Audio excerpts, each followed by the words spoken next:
Hi, guys. It's Sven from Badass Counseling. So we created the Badass Counseling group on Facebook, and it grew to well over 45,000 members.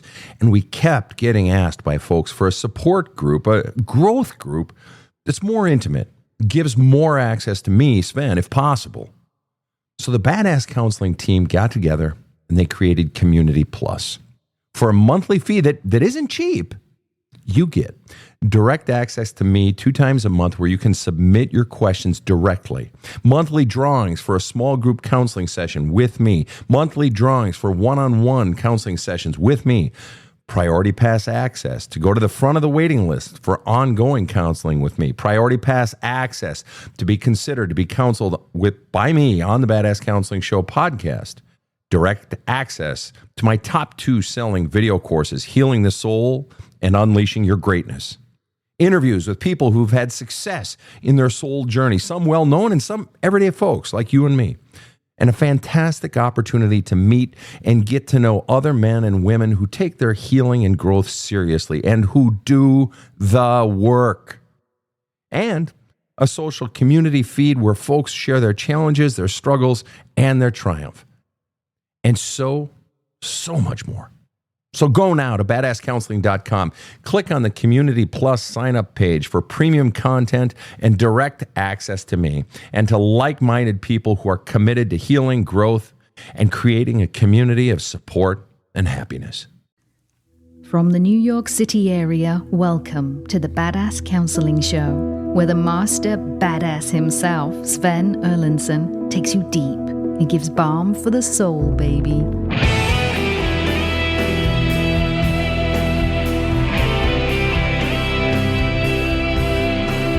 Balm it, bomb it, whatever you want, we are here for it. This is the Badass Counseling Show, baby. Come on now, Daddy-O. We are here for you. Whether you are in from Queensland, Australia, or Bullhead City, AZ, we love it. It is summertime in the Northern Hemisphere, wintertime in the Southern Hemisphere. But it is great to have you here for another exciting episode of the Badass Counseling Show, Lightning Round, folks. I am joined by my team. I have KC right over there in the booth, silent. I am joined, not joined in absentia. We are joined in spirit by Sophia the artist. In studio, however, I have 2 people. It is Luke the nephew. Luke is my nephew, my brother's son, and Luke is a very interesting fella. Got his PhD by the time he was like 23, 24 in supercomputing and all this shit, super brain. And he's out visiting. We get him for a few days every summer, and it's great to have him here. Luke, good to have you here.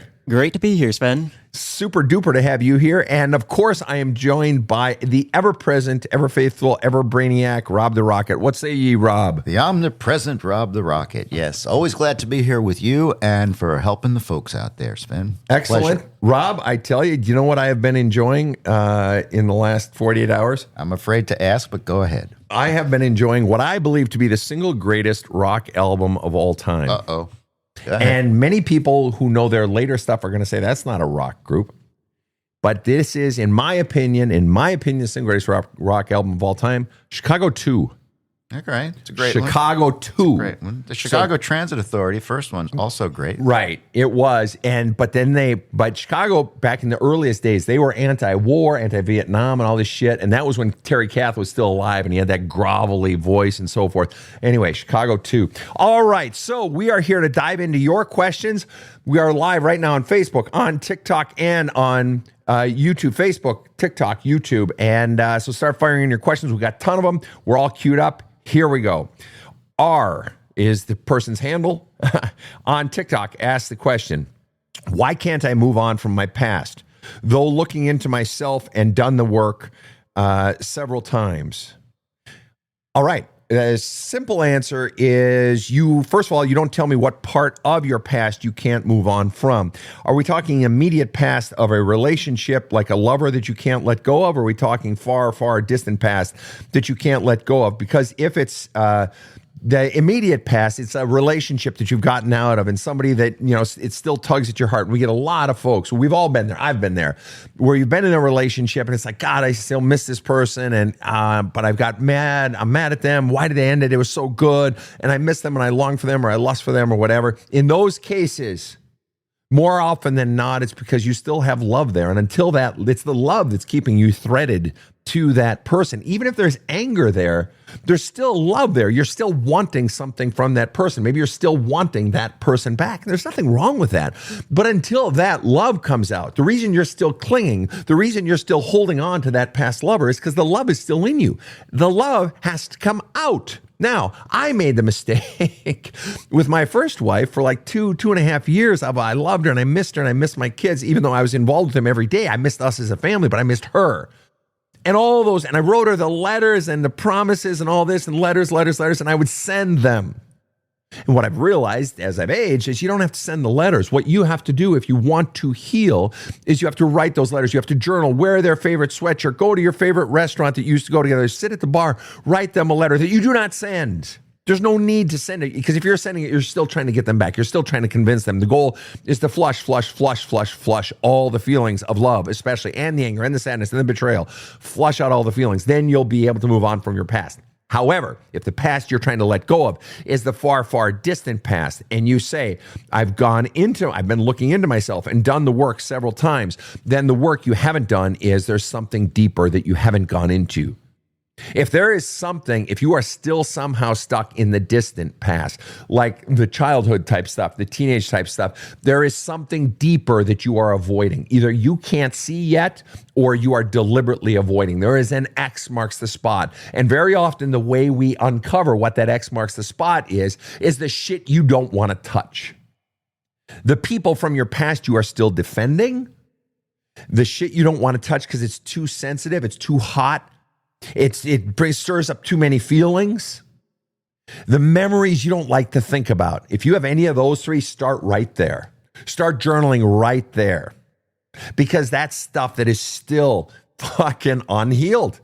And it's taking you, it's like the door. The door is right there. And it's saying, you can come in. Here's the point of entry. But you got to have the courage to go in. And the reason you're avoiding it is because it's too fucking painful to look at, too fucking painful to feel, fear of being overwhelmed, etc. That's where you got to go in. The other way you can often know, and it's sort of similar to what I just said, but the other way you can often know how to go about letting go of more past shit is, where are you triggered today? What triggers you today? What pisses you off? What angers you? What makes you sad? Because whatever is fucking triggering you today that's the trigger, but it is triggering something. Something inside you is being triggered. It's not the trigger. It's not the lighter or the match that is the problem. It's the dynamite inside of you that has a fuse that is being lit. So anytime you're being lit up inside, whether with some type of emotional feeling or somebody really, this person always pisses me off, or start digging right there, because it's not that person that's pissing you off. It's something that's going on inside of you. So just assess yourself. Triggers are like the greatest fucking blessing when it comes to self-healing. Why? Because it's pointing directly inside of you of something that you need to heal next. So if you are not healing up your past, it's because you've still got shit inside of you that you haven't gone into yet. Next question. K. Brent L. Sherman on TikTok says, how do I stop being a doormat without being angry? Two things. When you ask, how do I stop being a doormat without being angry? What you're really saying, I assume, is how do I stop being a doormat without being angry at that person? Well, the simple way to do that is then separate you still need to be angry. You're basically saying, I can't not be a doormat without being angry. Every time I try to not be a doormat, I get fucking angry. Exactly. You want to know why? Because anger, inside of anger, is the word no. God damn it, I'm sick of being a fucking doormat. Right, inside of anger is no, and inside of no is the word I. I talk about in my book.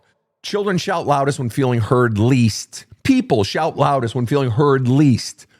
The shouting, the anger is your no, and inside of no is an I. No, I don't like being treated this way. No, this isn't fair to me. So you getting angry at being a doormat, that is a natural response. That's your authentic voice. And you're saying, well, yeah, but I want it without the anger. Fine, then take your anger, separate the being a doormat, separate the action you're about to take, which will come, but you have to bring the anger up. The anger is good. You just take it out, write it in a letter, write it in your journaling, let the anger come. You fucking asshole. I hate fucking being your doorman. I'm not going to be your doorman. You're a jerk. You're always trying to push me around. Get it all out in your journaling. The anger has to come. That's your power source. And the more you flush it out in your journaling, in your letter writing, or with your therapist, whatever, the more you're able to be calm in the situation where you simply say no. But the anger is it's an emboldening. It's you finding your authentic self. So rejecting the anger is rejecting your no. It's rejecting your I. Life begins at the word no. Life begins at the word no because inside it is the I. But you don't have to direct that anger towards the person. You can separate the two, but you have to bring that emotion out. Absolutely.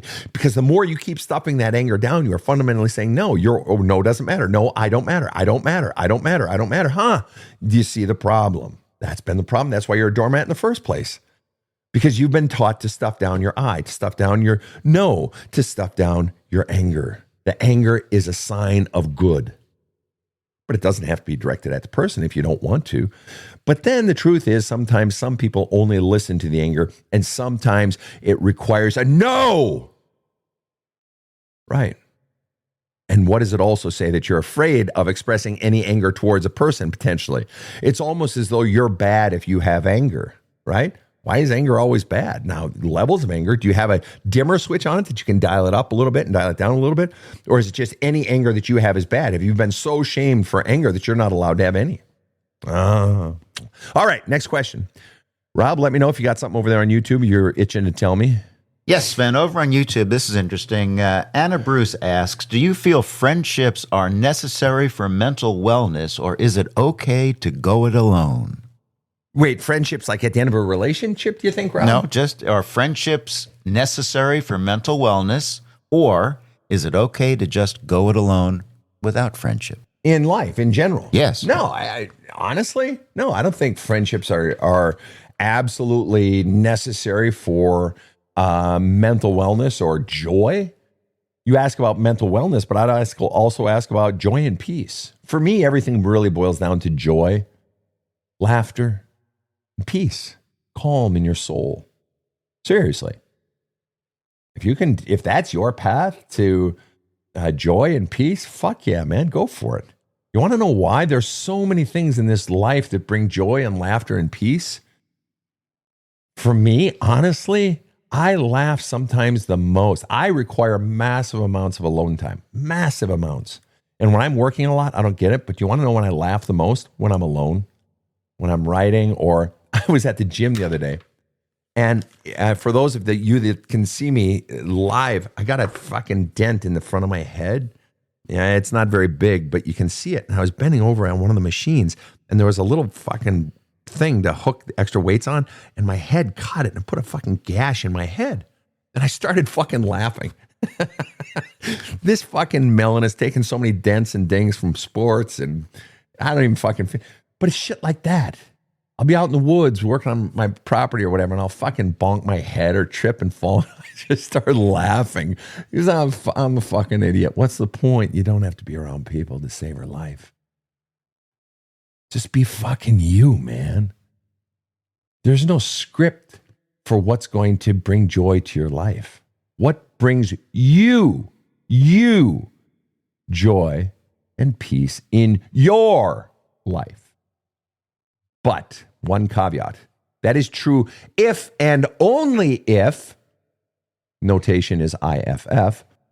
I knew my engineer, Rob, math major, and my supercomputing PhD, Luke, the nephew, would appreciate that one, both of them. If and only if you're not doing it out of fear. Are you avoiding people out of fear? Now, you can still choose to avoid the people, but you talked about for your mental wellness. Then you've got to take that as an indicator. That's an X marks the spot. All right. I'm avoiding people. I'm running. Well, then there, right there. Okay, I'm running. Why? It's fear. Oh, okay. What am I afraid of? There. Start digging right there in your journaling. What am I afraid of? Why am I running? What do I need to address here? But if you're doing it simply because it brings calm and peace, and this actually feels like the next stretch of the journey for me. You know, when you travel across, let's say from where I grew up, Minnesota, and you go on half of the Great American Road Trip. Let's say you drop down to Chicago, take Route 66, or you just take I-80, go over to Denver and then across to San Francisco. You're going to go across the cornfields of Nebraska, beautiful country. You're going to go up into the high desert of Wyoming. You're going to drop down, go across the salt flats of Utah, coming out of Salt Lake City, which is the coolest fucking thing. You're going to get up into the Sierras of Nevada. You're going to drop down as you cross Tahoe. You're going to encounter so many different landscapes, temperatures. Sunrises are different. When you get into some of those mountain bowls of the Sierra Pacifics and the Rockies, you get sunset 360 degrees. It's the craziest fucking thing. What am I saying? This stretch of the journey for you, maybe it's permanent, but maybe it's this stretch of that road trip that is your life, is alone. And that is not only okay, it's fucking glorious. Let it be what it is for you. And that, let's extrapolate that to all of us, wherever you are in your life. Are you defining your life the way that feels right to define your life? Or are you living in someone else's description of what your life should be? Are you living in fear that you're not doing it right, rather than listening to your own inner voice?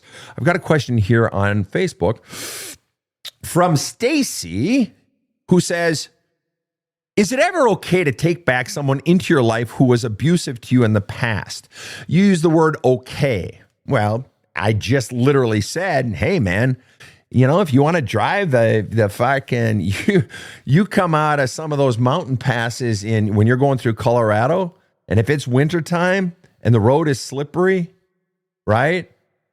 And, you're going down a mountainside and it's 6% grade or whatever the grades are that are the steepest. And it's a little slippery and maybe snow and there's snow everywhere. It's fucking Sketchville, man. And if you got, extra weight in your trunk or whatever, or you're hauling your U-Haul across country with, your gym equipment from your old apartment and whatever, little sketch. The mere fact that you're asking that question implies fear. Do you ever let someone back into your life who was abusive to you in the past? You wouldn't be asking that unless you had a measure of fear, uncertainty. Am I going to be okay? Should I trust this person? Which indicates to me they haven't done enough yet to earn your trust. Yet it also indicates to me that there's something you want in bringing this person back. What do you want? Or this person is trying to get back into your life. What percent are they wanting to get back, trying to get back into your life, and what percent do you actually want them back? If we were in session right now, I would want to know the answer to this exact question. And it has to add up to 100%. Is it 80% they're trying to get back into my life and 20% I want them back? Or is it 60% I want them back and really 40%? See, in a way, this is a no-win situation or is it 50-50, ish, but I never let my people choose 50-50. In other words, are they trying to leverage to try to work their way back in? That's not a good sign, because that's someone trying to leverage you and you're like, should I do it? It doesn't feel right. Right. That's your indicator right there. Don't fucking do it. But the opposite is just as true as well. If you're saying, I really want to take them back, and they're like, 20% I want to get back into your life. That's just as bad, because that's like you clinging and holding on. Please come back. Please come back. So neither of those 80-20s or 70-30s is a good fucking percentage. Do you see how I'm working that? Does that math make sense for you guys on that one? Absolutely. Okay. All right. So I would be really curious, Stacy, what's going on with that one. But is it ever okay? Yes. Is it okay to let someone in your life who was abusive? Yes. But I got to ask you, why the fuck would you want to? What's the upside for you? What do you gain that outweighs the fact that you had this person in your life who abused you? You didn't mention what type of abuse, but that abused you? What possible upside could outweigh that? Furthermore, someone who violated your trust. And I'm not saying people can't change, but you are choosing to trust someone who radically violated your trust. And I'm betting it happened more than once. So this was a pattern. Stacy says, yes, thank you, Sven. They are in recovery currently and doing well. Well, okay, there we go. We'll let that one go for now. All right, here we go. This is one from Ariana. And Ariana writes in over on Facebook. Setting boundaries with some people is actually impossible. How can you set? Now, I would actually question. I'm going to push back on that one. Whether or not they actually keep the boundary is determined by you. It's not impossible to set a boundary. I mean, if they can, you think about how the city of Venice was built. They, fucking drove pillars into the ground, or, when cities are built on water or marshes or whatever, and then the inflatable things. I mean, Christ almighty, if they can do that, you can set a boundary. You can set a boundary. The question is, well, does the other person honor it? Well, again, that's up to me as well. They may not honor my boundary, but then it's almost like, well, is that the impossible part, that they're not honoring it? But then the question becomes, well, why am I staying in the fucking relationship with someone who's not honoring my boundaries? Well, let's hear what else you have to say. So Ariana says, setting boundaries with some people is actually impossible. Again, we'll run with that for a second, but I'm rejecting that theory outright. But let's run with it, all right? Let's run with it. All right. I love you, Ariana. You know that. Let's run with it. How can you set boundaries without burning bridges? Honestly, female friendships are tricky as hell. That is one I have learned from my girlfriend, that female relationships are tricky as hell, and women can be brutal as fuck to women, right? But even sister, mother-daughter, that's its own whole thing that I'm on a lifelong learning journey as a male. But to your middle piece there, how can you set boundaries without burning bridges? I'll be very, very honest with you, Ariana. The mere fact that my boundary does not have a final consequence gives the other person permission to keep saying fuck you, because they know I won't end it, or they know that they can. And the mere fact that you don't want to burn the bridge, and I'm not proposing you should burn the bridge or not burn the bridge. In the end, I don't give a fuck. It's your life. You got to live it your way. But the mere fact that you don't want to burn a bridge, which is okay. It's totally okay. But the mere fact that you don't want to burn the bridge says there's something you still want from this person. You want this person in your life for a reason. You're wanting something. And you've got to define for yourself in one motherfucking sentence or less, what is the real reason I want this person in my life, and or what is the grand fear in one sentence or less if I eject this person who refuses to honor my boundaries? Because it's one or the other. And more often than not, it's the fear that if I finally say, you know what, you keep dishonoring my boundaries, you transgress me by transgressing my boundaries. This person is fundamentally saying to you, Ariana, they are fundamentally saying to you, fuck you. I don't care. I don't care about your boundaries. Your boundaries don't matter to me. What matters to me is what I want. You don't matter. You exist for my entertainment. Go fuck yourself. That's what they're saying. And there's no consequence. Do you know why bullies bully? Everyone. Why do bullies bully? Because they can. There it is. Because they can. And you keep giving her permission. Why? Zero, or him, her. Well, you say female friendship, so obviously it's a her. Why? Because there's zero consequences. Honestly, you're afraid to pull the trigger. You have some fear that keeps you gripped, that keeps you stuck in this state. And the analogy I like to draw, it's like holding on to someone's lapels. Is it plural? If there's a lapel on a jacket and I'm holding on to both of them, do I say I'm holding on to their lapel or their lapels? Plural.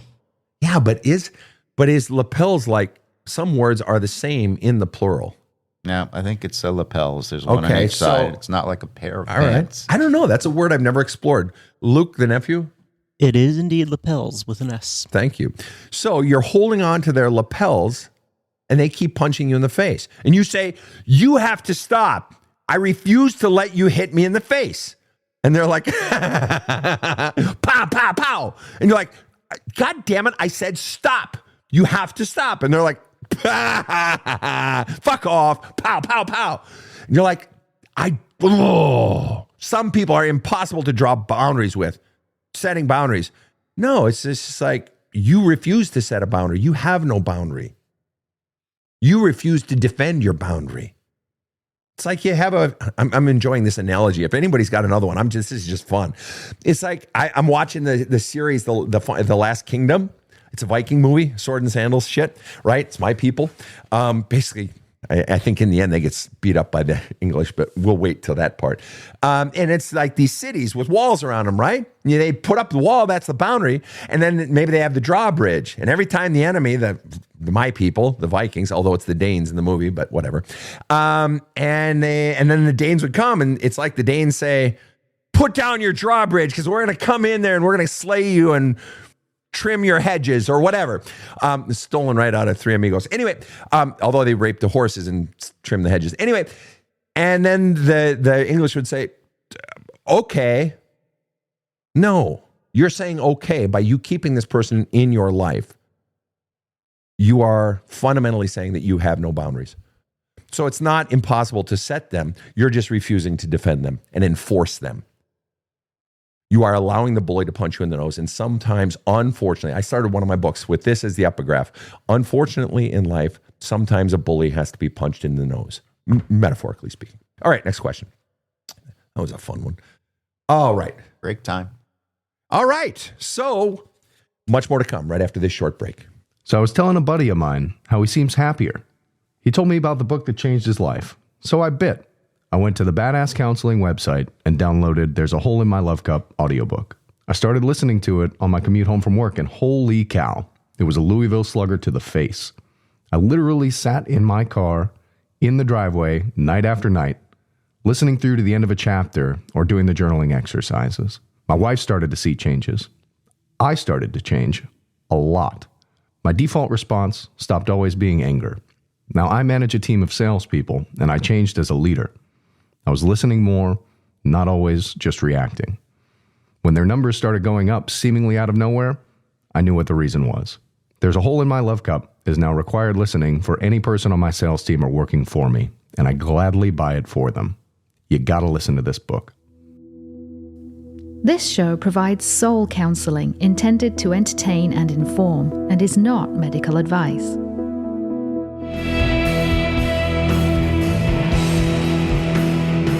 Now, back to the badass. All righty, we are back with some quite excellent questions. And we've got Libra Girl on TikTok saying, my 21-year-old daughter is very depressed. What do I do? She refuses possible solutions. It's daily. All right, I'm going to be very, very honest with you. I'm assuming your 21-year-old daughter must be living with you. When someone is depressed, very often it is anger turned inward, but also it means they have pain inside of them. And until that pain is out of them, it is still in them. That means if you are trying to create solutions, you are trying to solve them. You are trying to fix them. Then what do I talk about in my book? There's a Hole in My Love Cup. Children want to be heard, not fixed. The pain inside has to come out. That means they need to be heard. Now, if your child is not going to a therapist, that means it falls on either the child herself or on you or whoever's going to start listening. So perhaps stop trying to propose solutions and just start listening. What hurts?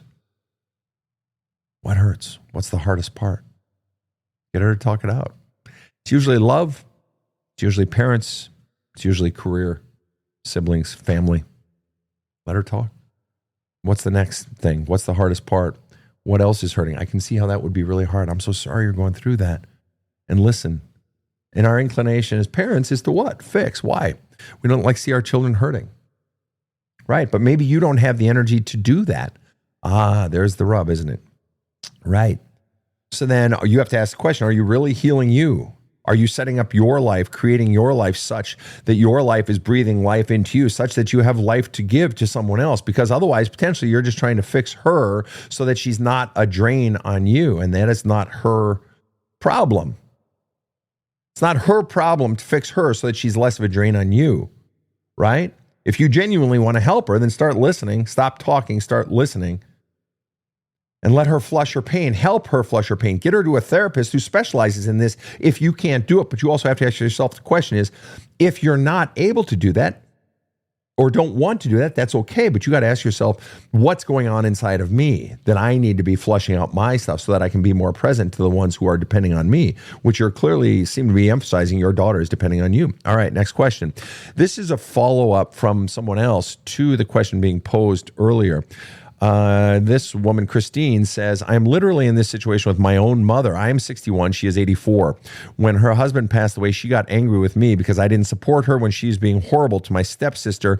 And from there, it has been very awful. It's been 8 months now. I'm almost at the point where I'm ready to cut it off completely. She uses her will as a weapon, which at this point makes me sick. It's hard to see everybody else carry on a normal relationship with her, though, but they all understand and see what she does. That's right. And the price of ending a relationship with a family member, particularly if it's the person at the top of the food chain, the price is that often then other people on the food chain who are depending upon the person at the top of the food chain. All right? In this case, the queen who sits at the top of the food chain. The family myth exists to protect the person at the top of the food chain, in this case, your mother.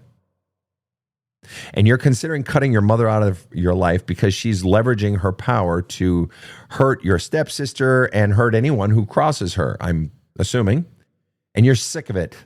And you're considering cutting her off. But the price is you're going to potentially have other people in the food chain turn against you. Why? Because they have to continue to buy into the family myth because they're either afraid of the queen or they are dependent upon the queen for something. So you're going to lose more than just the queen at the top of the food chain.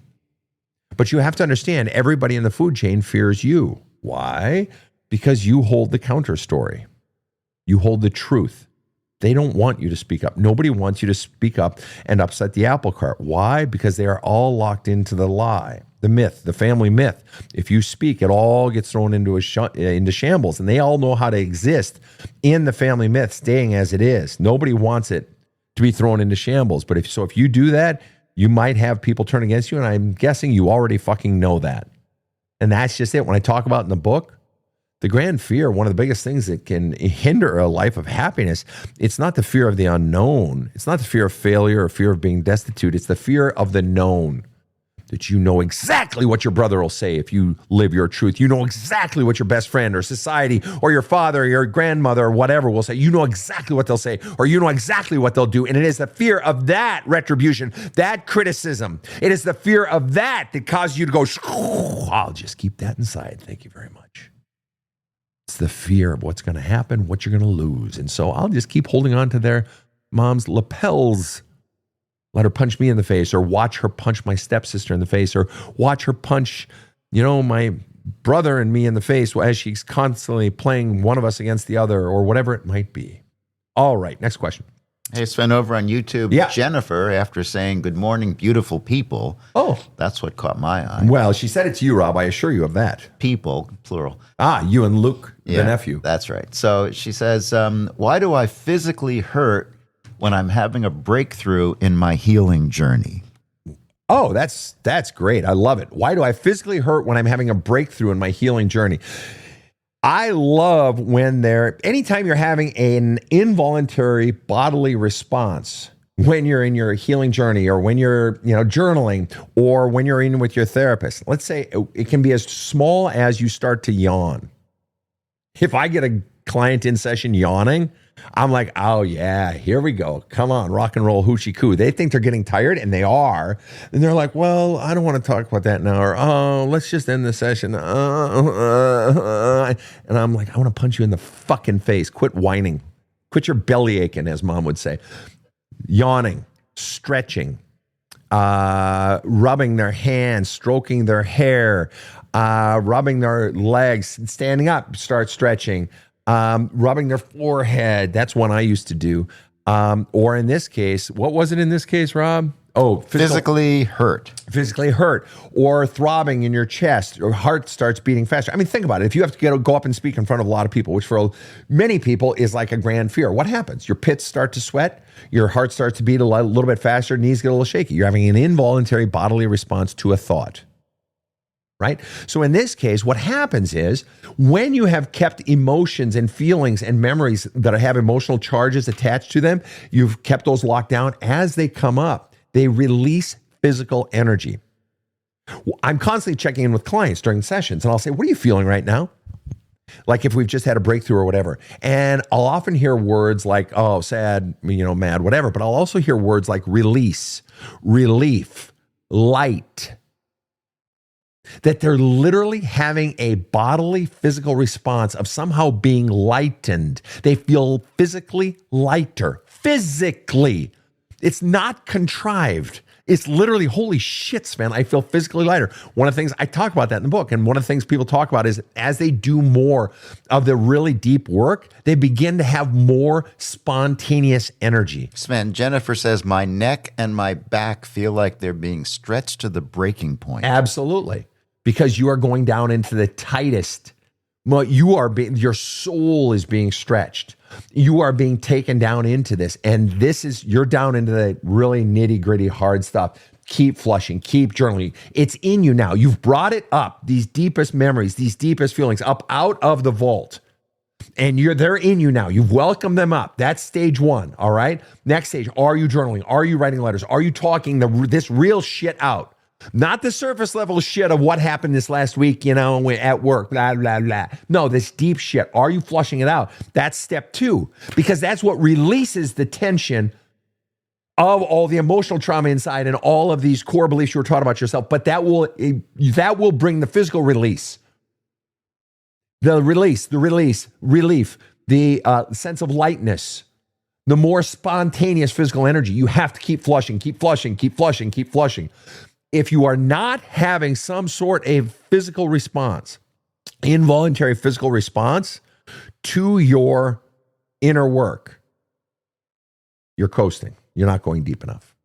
So that's right where you fucking should be. Keep flushing, doing the journaling, talking out, but the deep stuff, not just the surface shit. Next question. Angel, my angel on TikTok says, how to tell, okay? And to tell is in caps. So for emphasis, all right? How to tell I'm teaching a child life skills versus obedience. And it equals love? Oh, how to tell that I'm teaching a child life skills versus obedience equals love. When I praise learned life skills. All right. Beautiful thing about TikTok is you basically get like fucking 80 characters or whatever the fuck it is, 150 characters, whatever it is. And so you really got to fucking interpret. So this, tests my creative skills here. But how do you fucking tell that you're teaching life skills? Well, first of all, if you're wanting to teach life skills, so I tell people I was 5, 6, maybe earlier when I'm the youngest of 6 kids, right? 5 boys and a sister who's basically a tomboy, right?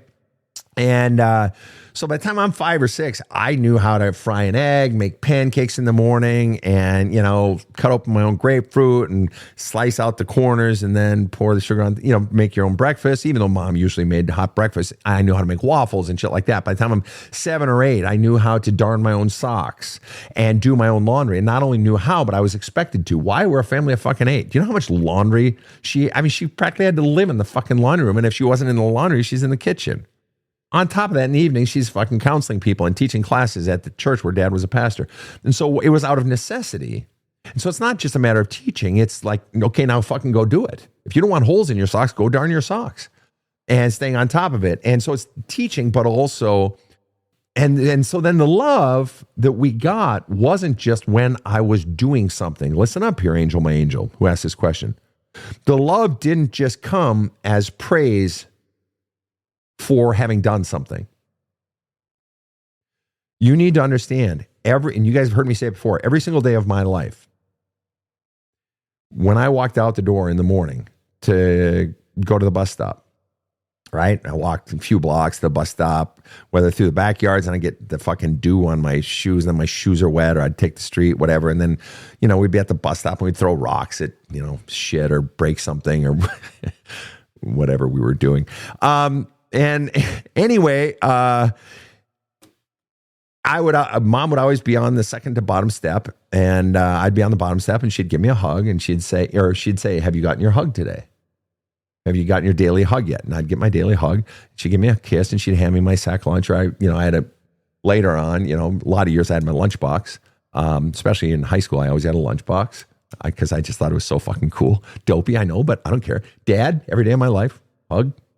Kiss, right? Told that I was loved. Are you conveying love when it is not tied to a task? Angel, my angel. Are you conveying no? Are you conveying chores? Are you conveying discipline? Do your kids know when they hear the word no, when they are being disciplined, do they still know they're loved?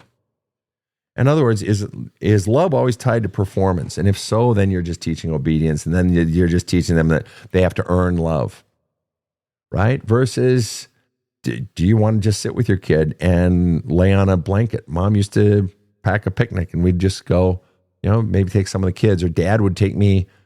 He'd drive with me when we were living up in northern Minnesota. He'd take me in the car, and we'd drive down to St. Paul because he had to go to the Lutheran seminary there for business, and I'd get to go on a car ride with my dad. I felt special. It was cool. So he wanted to spend time with me, or lay on a picnic blanket and have a picnic with me. No task being accomplished. Time with me. Or, my parents never went to my sports stuff. And quite frankly, I'm glad they didn't. Why? Because I did sports for me, but they were always at my concerts, orchestra and choir and so forth. So in other words, don't just praise them and give them love when they're accomplishing something. And don't overpraise. Don't overpraise. But just teach them, and then expect them to do those things that you've taught them to be proficient at. Do your fucking work, but give them love when it's not tied to performance. Next question. Steffi says, how do you get over the fear of going deep? I feel like I'm stuck in my journey. Keep going surface, but take tiny little bites. All right? If you fear going deep, focus on Tuesday when your coworker said that thing and you wanted to wring her neck. Focus on that, Steffi, and journal on that. So focus on the feelings that you can actually feel without pushing yourself too hard. That's okay. Get proficient in walking before you decide to run. I know that's a cliche example, but do that. Just get proficient in what's in front of you. All right. And then as you think back on stuff, like focus on Thanksgiving. You don't have to go all the way back to childhood and the deepest stuff. Focus on Thanksgiving when, mom came and you told her, please don't bring any desserts. And she brought a big tray of cookies that you didn't want to put out because you had already made all these beautiful pies. And she was doing it. Why? Because she wanted to take the fucking attention. Focus on that and the feelings about that. Or focus on what you can focus on.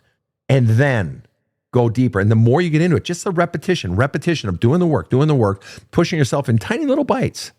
And you start with little bites, and little bites will become medium bites. It'll be like, okay, I'm ready to peel off a little bit more. And then you will, and then it'll become big bites, and then it'll be chomp, chomp, chomp. Then you'll be fucking Lady Pac-Man going romp, romp, romp, romp, romp. And then you'll be just chewing this shit up. But just keep at it. You'll do it. All right, Rob, you got one over there? Yeah, it's kind of a corollary question to that one from Jeremy Barrett, who asks, how much journaling would you say is too much and ruminating too long? Well, if you're ruminating, then you haven't gone deep enough, Jeremy. If you're ruminating or wallowing, a lot of people use that word, you're not going deep enough. And you're thinking, A, you haven't gone deep enough. B, you're not getting it out. No journaling is too much. Unless you're not going into the deeper shit, asking yourself the question, what is it I'm really avoiding? And very often when people are journaling, what they're avoiding is the feelings. Jeremy, are you avoiding the feelings? Fear of being overwhelmed by those feelings. Jeremy, what are the tools you need to use? Maybe some newfound tools. Maybe writing about feelings is where you start. Or maybe you write a story that has feelings in it. Because the truth is, if it's hard for you, if it has been hard for you in your life to access feelings, what's that going to indicate? It's going to indicate what? That you've had a whole bunch of feelings packed down there. You still have a whole lot of feelings packed down that you've been packing down for a long time. So the notion that you could be ruminating on shit too long doesn't exist. Why? Because you got a lifetime of fucking feelings in there. You actually need to go in more. The problem is you're not tapping into those fucking feelings. And Jeremy says, I'm headed straight at them when I can feel them, and the creative writing is helping. Yeah, and you just keep going. The truth is you'll know when you're done. You'll just know you're becoming lighter. It's not even a question. You will simply know, and you're not there yet. You're doing the work, and it always starts slow. It's like I was saying before, peck, peck, peck, little. And you'll become more fluent in it, but you have to push yourself. And it's always fear of becoming overwhelmed, fear that it won't ever go away, fear that it'll ruin things. But until you go in and trust that I'm going to be okay and that it will end, that these are just trains coming into a station, and all these feelings that they're just trains and they will depart the station. But you've got to give them the energy, and you have a lifetime of built up feelings. And the more you do it, the calmer you're going to become. You're going to begin to realize the peace that passes all understanding as you begin to release more and more of these feelings. Next question. Domini says, what's the best way to beat self-sabotage? Self-sabotage doesn't exist. You're not beating self-sabotage. If we're being really fucking anal here, you're not self-sabotaging. It's a myth. People are like, what does that mean? What it means is, do you really think you came out of the womb saying, I suck? Ha ha. No, no. The child isn't born believing they fucking blow. No. You were taught to question yourself. You were taught to be critical of yourself. You were taught that you're not good enough. You were taught, oh, that was shitty. Look at that. Now, either it was done explicitly or implicitly to you, or it was modeled by one or two parents being critical of each other or critical of others. I've had clients who say, oh my God, my mom was always fucking criticizing other people. Jesus Christ, it was constant. Or, you know, my dad was always concerned about his own weight. He's always saying, oh my God, I'm so fat, blah, blah, blah, blah, blah, his self-talk, or the cross-talk between mom and dad, or the outer talk towards other people. And so the child sees that criticism and internalizes it. If they were at least fortunate enough not to have that talk turned at them, implicitly or explicitly. And remember what's implicitly, where a child says something and the parent simply does this, or psst, or oh God, or they just roll their eyes, or they give that look, or they turn the back, or they don't even listen, or their energy shifts. Have you ever been given somebody a hug and you can feel the energy shift? Like they so don't want to be hugging you. Like their arms are around you, but you know they're dreading it. Ever had that? We've all had it. Okay. So imagine you're the child and that always happens to you. All right. You're getting the fucking message. What was the question, Rob? Sven, the question was, what's the best way to beat self-sabotage? It's not self-sabotage. You were taught to sabotage yourself. So how do you beat self-sabotage? You go down deep inside of yourself and you find out who the fuck taught me to turn on myself. That there are, so it's like somebody who has that form, what is that disease? And there's more than one, I think, where you have a virus or some sort of disease where the body begins to eat at itself. I had a cousin who had that. Autoimmune diseases would be Is that what they category? are? Yeah. Where the body begins to feed on itself. That's what your soul is doing. And it's not even your soul. Somebody has infected you with the belief that you're not good enough, or that, you know, or something like that. Now, here's another one where I've seen this a lot. I had a session with a client this past week. Love this client. And I see her about once every 6 months. And this particular client grew up being, no matter when she had success, and she was actually quite successful as a child. She was very good at what she did in growing up on a ranch and horsemanship and all that stuff. And she was very, very good at what she did, and barrel riding and rodeos and all that. And no matter what, you know, she grew up in Texas, and no matter what, she was always criticized by her older sister. And her mother and father would just fucking tear her down. Or if she won a competition, she'd say, yeah, they didn't have the real judges in there. Or her older sister, you know, they'd give the attention to the older sister. No matter what success or happiness she had in life, they would always undermine it, or they would give more attention to the older sister, or what have you. Every time. And so the message the child got growing up is, it is not safe to succeed. It is not safe to be happy. Therefore, as she moved into teens, 20s, 30s, what she began to do was what you would call self-sabotaging. As she got closer to success, she would blow it up. She would pull away. She would quit. Why? Success and happiness are scary. But do you understand how it's not self-sabotage? It's the stuff, it's the voices somebody else put in you. It's the core beliefs someone else taught you to believe about yourself, that you're not good. You don't deserve success. You don't deserve happiness. You're unlovable. So technically, it's not self-sabotage. So you have to have the courage to go in and do the deepest work of healing that shit mo. And that shit mo is best healed mo with my 2 books. There's a Hole in My Love Cup, which I wrote specifically for this. It has been a bestseller on the top 10 bestseller list, as high as number 2 on Amazon in the field of healing your inner child since December of 2023. Whatever that is now, whatever the fuck we're up to, what's that, 80 weeks, whatever, as well as my book, Badass Wisdom, right? Both are available in audiobook, ebook, and paperback, but the audiobook is only available at badasscounseling.com. I wrote it for this. We're going to take 2 more questions, and then we are going to call it a day. But before we do, I'm going to pose a question unrelated to almost anything. I'm asking it for a specific reason, but it doesn't pertain to any of you. And it's a question for Luke the Nephew. I'm joined in studio today by Luke the Nephew. And he graduated from college 1 year after high school. He finished his PhD in supercomputing from Georgia Tech. Ramblin' Wreck, by the time he was 23 or 24. I have a numerical progression that I would like you, without the Google or any sort of AI. No. I'm not going to tell why, Rob. Okay, good. I just want to know the next number in this numerical progression. The 3 numbers are 5, 10, 19. What will be the 4th number if it can be predicted in that numerical progression? You take a bit, I'm going to take a question, all right? And this is a great question. Gerda asked the question. Hi, Sven. Well, hi, Gerda. Have you seen in your experience that physical health drastically changes with healing the soul? In need of a bit of hope today. Have a great day. Well, thank you, Gerda. Have I seen in my experience, 30 years counseling people, that physical health drastically changes with healing the soul? Short answer, yes. Absolutely. If for no other reason, I don't know a single thing about the human body, the physiology of the human body. I know nothing.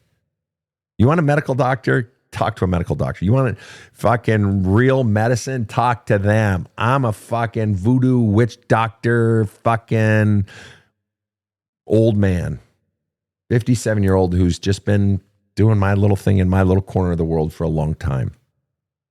But I know this. When I grew up in the far north, northernmost state in the contiguous 48 states of the United States, northernmost state. I grew up in the northern corner of that state. My father grew up in Kitson County. I grew up in just outside of Fargo-Moorhead, all right? And then in the Twin Cities.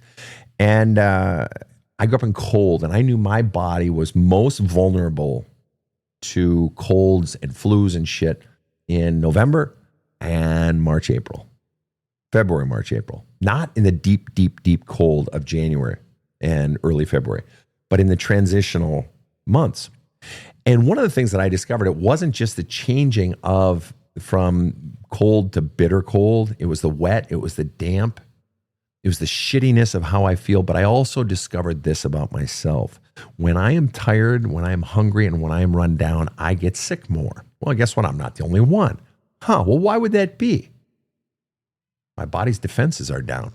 I'm not nourishing my body with the rest that it needs, with the proper diet that it needs. So therefore, it is susceptible to invaders or to indigenous things that live inside of me that now are not being contained, now can grow. Well, guess what? You asked the question, has it been your experience that physical health drastically changes with healing the soul? Yeah. If you've been spending so much life energy defending yourself against all these messages inside, you've been taught that you're shit and you're no good and you're unlovable, or packing all this life pain down into the vault and into the gun safe inside of your vault of life. So much life energy trying to keep all that down. All that life energy that would normally be spent on your body being healthy and defending marauders trying to take over your body, so to speak, viruses and infections and so forth. Now, when you release all of that pain and all the bullshit beliefs you were taught about yourself, think about all of the natural energy you now have. This is what I was talking about earlier. There's release, there's relief, there's lightness, there's spontaneous physical energy. This isn't just emotional mumbo jumbo, kumbaya, namaste, fucking bullshit. This is literal physical changes in energy. Literal. And I'm not the only one to fucking say it. You don't have to be some fucking hippie, yippee-yay, fucking woo-woo bullshit person. I get the most hardened. I've worked with hardened criminals. I've worked with hardened fucking first responders, cops, fucking war veterans. And they're like, what the actual fuck, man? And all we're doing is talking, man. I don't touch them, you know? So yeah, it does. It does. But it requires the brass balls to go down into your deepest, ugliest shit. Luke the nephew, do we have the next number in the numerical progression? So Sven, as you may know, you can never predict perfectly the future from the past. But in this sequence, there are a few numbers that I think might be good numbers next in the sequence. I kind of like 31, 32, but my favorite is going to be 36. 31, 32, or 36. And the reasons you like those numbers are? Well, the reason that I like 36 is because if you go from 5 to 10, that's doubling. Yep. And if you go from 10 to 19, that's doubling and select 1. So if you double that further and continue this pattern of how they're different between them, we're going to double 19 and then subtract 2. Doubling 19 gives us 38. Subtract 2 gives us 36. Yeah. Rob, do you like that number? Oh, that's a great number. So here's a sequence that was given to me in math class. 14, 34, 42. What's the next number? 14, 34, 42. Oh, for fuck's sake. Folks, this is where we're not even on a cul-de-sac now. This is such a fucking dead end. You know, and this has as much meaning in the A mathematical couple of people are world. saying 22. No, the numbers are going up. What, they're just saying 22. Somebody said, Gary says 37. Nope. Okay. See, this has the same relevance as the sequence that you posed. The number is 59. These are the stops on the A train. Fucking dickwad. All right. Flattery All right. will get you everywhere. And briefly, Luke, why 31 and 32? Another pattern that I saw is between 5 and 10, we add 5. Yep. Between 10 and 19, we add 9. Yep. So the difference between 5 and 9 is 4. Yep. So if we predict that the difference between 9 and whatever the next difference of actual numbers is going to be is also 4, Oh, I believe that gives us 32. got it. But if we believe that the difference between that 9 and the next number is going to be 3 because we went from 5 to 4 and the next number is 3, That's what then I I thought. think we get 31. 31. There you have it.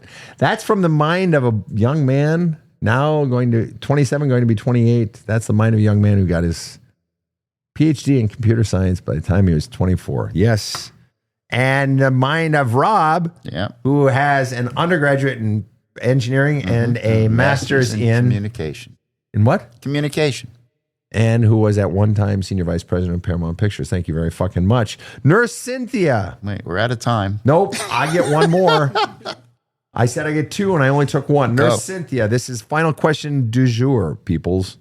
How to explain to Hub I'm still recovering from his betrayal. He keeps saying I'm holding on to the past.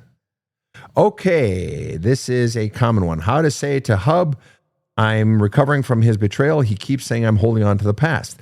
A few things here. So obviously he cheated on you. I assume, unless it was a financial betrayal or something like that. How do you explain to him? The simple fact that what's interesting to me is you feel the need to explain it to him. Why do you feel the need? Why do you think you have to explain it to him? Fuck him. No, I'm serious.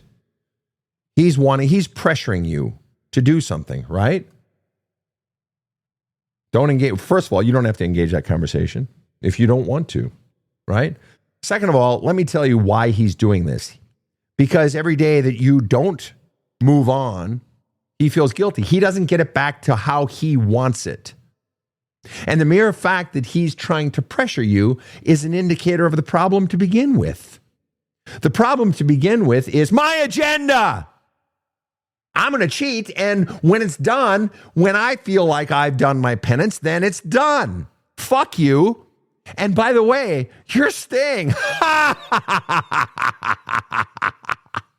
Now all I got to do, I've already contorted you into staying. I made enough promises. I pretended like I give a shit, care about your emotions. I played the fucking game. Now get over it and get back to where you were. Because that's what he's fucking saying. Just shut the fuck up and go back to pouring love into my love cup, would you? Seriously. Because that's what he's saying. All right? Your job is to pour love into my love cup. You don't determine when you pour love into my love cup. You don't determine when my penance is done. I determine it. Get over it. Now you're just holding on to the past. Now you're the problem. See, this is why I cheated in the first place. You're the fucking problem. You're the problem. Here's the truth, Cynthia. You recovering from his betrayal, he's not making it any better because he's trying to force your hand. You don't trust him, right? And him trying to force you causes you deep down to trust him even less because he's not honoring you. He's not honoring that when you are ready, you will be ready, if you're ever ready. He's saying, I want it on my agenda, which is precisely what he did in the cheating in the first place.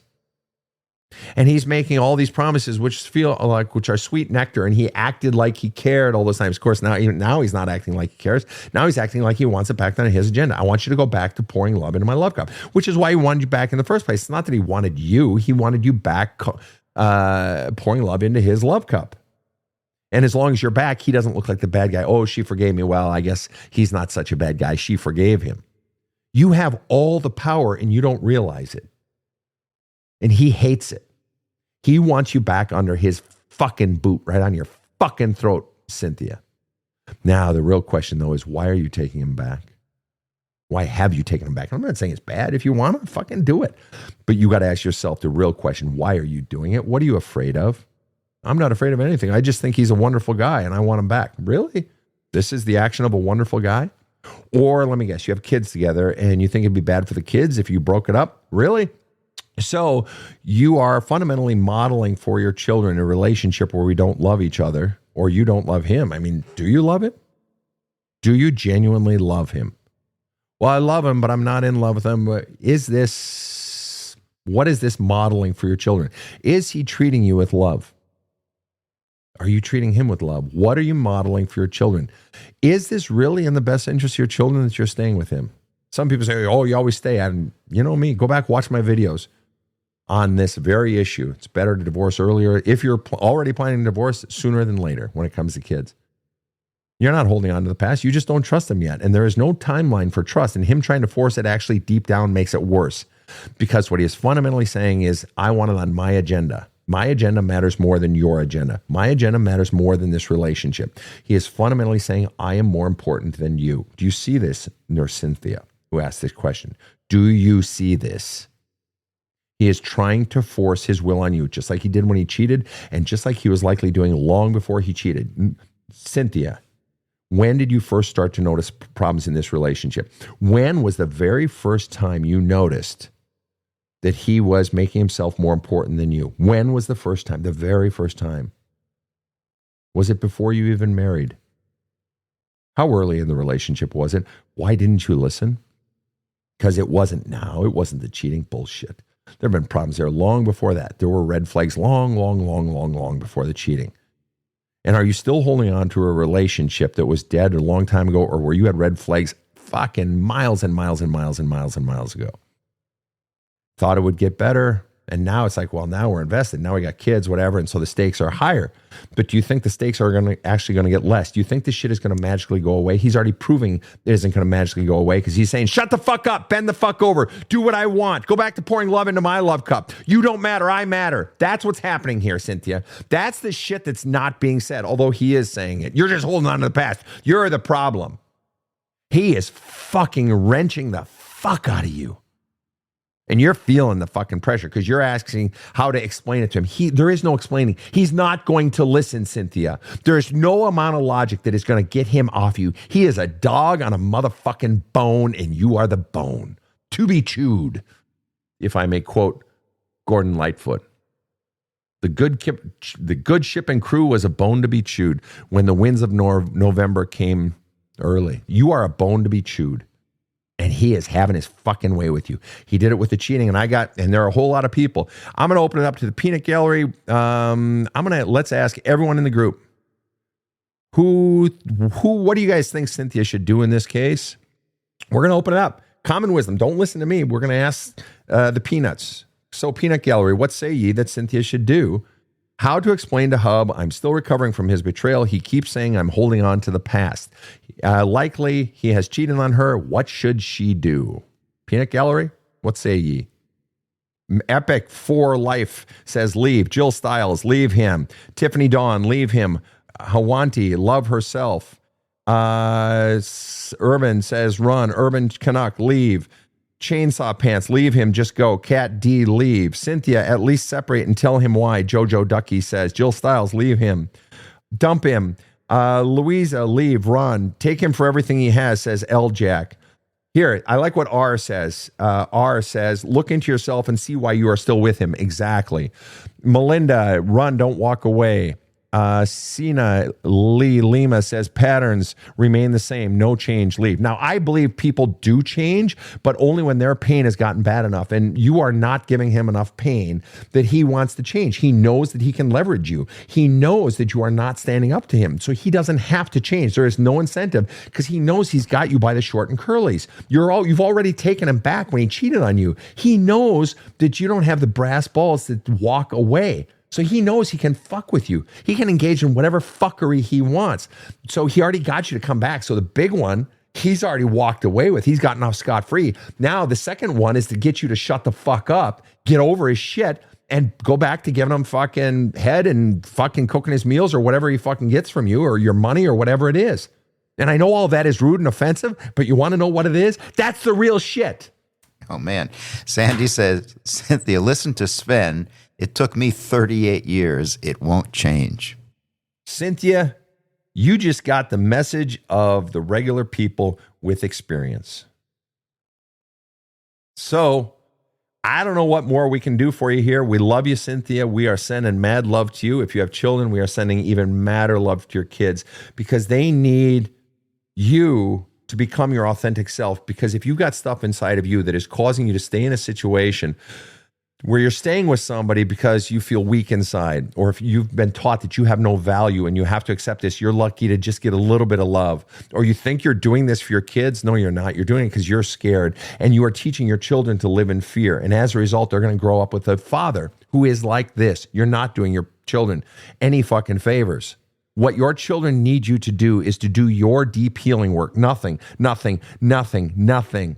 will change your parenting more than the courage to heal yourself and become your authentic self. They need to see you at your powerful self, which you are not. And you can't fake true power, true sense of self rising up from within. But it's all those messages you were taught about yourself that taught you got to eat it.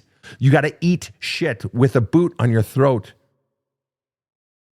And you got to feel lucky to get a cap full of love. You are worthy of all that is good. All right. That is our show, Fine Humans. This has been a delight. Rob the Rocket and Luke the Nephew, what say ye? It's so much easier for us to say to somebody else, yeah, you should just get out. It's so much harder to look inside yourself, which is what you have to do, and make the decision for yourself. Well, and to your point, Rob, it's so much harder to look inside yourself. Yes. And it's not just the getting out. It's that even if you get out but don't look inside yourself, you've got that same issue down deep inside you that I'm unworthy of love. You're taking that into the next relationship. Without a doubt. So it's just like, fuck, it's the relationship isn't your problem, Cynthia. The problem is what you were taught to believe about yourself, that you are unworthy of love, that you suck, that you're no good, that all you deserve is a cap full of love, if that, and you should be lucky. And gee, I should make my whole life about my kids and I don't deserve to be happy and blah, blah, all the bullshit. Hey, you're going to carry that right into the next one. So that you are 100% right, Rob. Doesn't matter how old you are, you need to figure this out. Amen to that. Yeah. Luke, what say ye, young one? And it sounds like a common thread through many of these questions is the way that others treat you is really based most upon how you treat yourself. Fucking kid's been listening. Ta-da. Jesus. Good on you, brother, man. Well played, Luke. Well played. Wow. That's like glitter.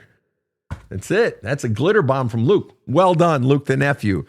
I knew we brought him in for a reason. Smart. And Jill Stiles says, smart Luke. Jill Stiles is in from Sodak, by the way. Regular joiner. All right. And Cal Hogan says, yes, Luke. All right. Anthony Salthouse says, hopefully this is not Scientology.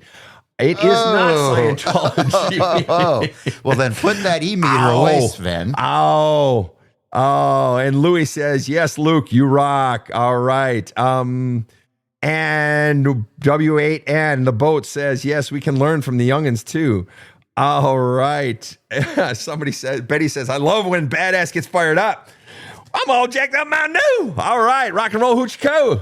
This was the first show where you used the term Sketchville. Yeah. And so this was anything but an express bus to Sketchville. Yeah.